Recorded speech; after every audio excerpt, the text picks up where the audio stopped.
ហើយលើនេះខ្ញុំនឹងនាំអ្នកទាំងអស់គ្នាឲ្យស្គាល់យន្តហោះចម្បាំងទាំង5គ្រឿងរបស់ថៃដែលថៃបានទិញពីបរទេសគ្រប់គ្នាក៏បានដឹងហើយថាប្រទេសថៃបានប្រើប្រាស់យន្តហោះចម្បាំងដែលទិញពីបរទេស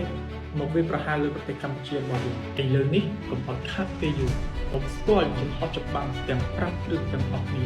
ទី1ជាយន្តហោះចម្បាំងទាំង16ដែលអ្នកទាំងអស់គ្នាបានស្គាល់ហើយថាជាយន្តហោះចម្បាំងរបស់សហរដ្ឋអាមេរិកហើយវាមានរំដោះដល់50គ្រឿងទី2គឺជាយន្តហោះ J39 Gripen ដែលជាយន្តហោះចម្បាំងរបស់ប្រទេសស្វីដនដែលបងប្អូនអស់គ្នាតែងតែហៅថាប្រទេសស្វីដនហើយវាមានចំនួន11គ្រឿងដែរទី3 F5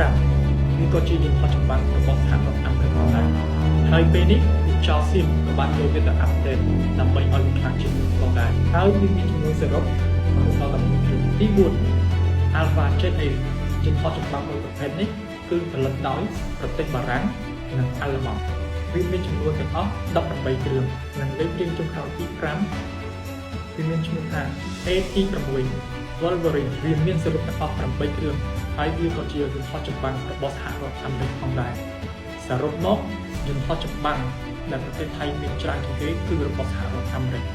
ហើយប្រទេសថៃក៏នៅមានយន្តហោះប្រភេទផ្សេងទៀតដែលបានទិញពីបណ្ដាប្រទេសផ្សេងៗគ្នា